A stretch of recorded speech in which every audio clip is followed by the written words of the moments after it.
तस्वीरें झकझोर देने वाली है। एक पूर्व आईपीएस अधिकारी हथकड़ियों में नहीं हौसलों में जकड़े हुए हैं। 25 साल पुराने मामले में 25 साल बाद एफआईआर और सीधे जेल। लेकिन सवाल ये है कि क्या ये सिर्फ कानून की कार्रवाई है या इसके पीछे कोई और कहानी छिपी है। नमस्कार, आप देख रहे हैं जन एक्सप्रेस और मैं हूं आपके साथ आंचल श्रीवास्तव। हम बात कर रहे हैं पूर्व आईपीएस अमिताभ ठाकुर की, जो जेल ले जाते वक्त कैदियों की वैन के भीतर से ही सरकार पर सवाल दाग रहे हैं। पूर्व आईपीएस अधिकारी अमिताभ ठाकुर, जिन्हें अपनी बेबाकी और सरकारों के टकराव के लिए जाना जाता है, आज एक बार फिर सुर्खियों में। 25 साल पुराने एक मामले में हाल ही में उनके खिलाफ एफआईआर दर्ज हुई है और इसके तुरंत बाद उन्हें जेल भेज दिया गया। लेकिन गिरफ्तारी के बाद जो दृश्य सामने आए वो आम नहीं थे। जेल ले जाने वाली वैन के भीतर से ही अमिताभ ठाकुर मीडिया के सामने आए और सरकार पर बेहद गंभीर रूप लगाए। तो आइए आपको सुनाते हैं कि अमिताभ ठाकुर ने धर्मजित सिंह को लेकर और सरकार को लेकर क्या कुछ कहा है। वो मुख्य रूप से कप सिरप मामले में योगी द्वारा धनंजय सिंह और अन्य लोगों को बचाने के लिए मुझे फंसाया गया है। ये पुलिस फर्जी मुकदमा है। धनंजय सिंह और कंपनी को बचाने के लिए किया जा रहा है।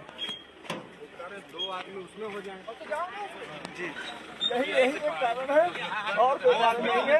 केवल फर्जी फंसाने को किया जा रहा है, केवल फर्जी फंसाने को और धनंजय सिंह एंड कंपनी को बचाने को कप सिरप मामले में। लेकिन हम इस मामले को कप सिरप की लड़ाई को लड़ते रहेंगे। ये पेशी कहाँ है आपकी? ये वाराणसी में है। यह भी मुकदमा कौन कराया है? आदित्यनाथ के एक खास में नाम पर उसका नाम है भोला, पूरा नाम? अमरीश सिंह भोला। अमरीश किस थाने में मुकदमा हुआ है? चौक थाने में। कब हुआ है? 4 दिन पहले, जिसमें कहा गया है कि मैंने उनको बदनाम किया है। कप सिरप मामले में मैंने उनको आरोपित किया है। जेल में किसी प्रकार की कोई आपको नहीं? जेल में दिक्कतें हैं। अमिताभ ठाकुर ने कहा कि मुझे जानबूझकर जेल भेजा गया। ये कार्रवाई न्याय के लिए नहीं है, बल्कि खास लोगों को बचाने के लिए है।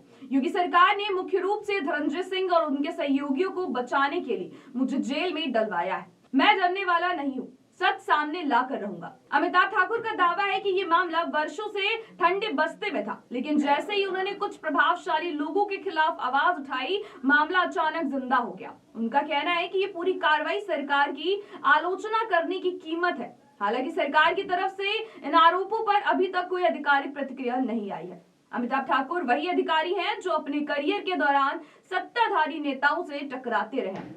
आरटीआई, भ्रष्टाचार के आरोप और सत्ता के खिलाफ खुली लड़ाई, यही है उनकी असली पहचान। उनके समर्थकों का कहना है कि ये गिरफ्तारी एक सिस्टम बनाम सच की लड़ाई है।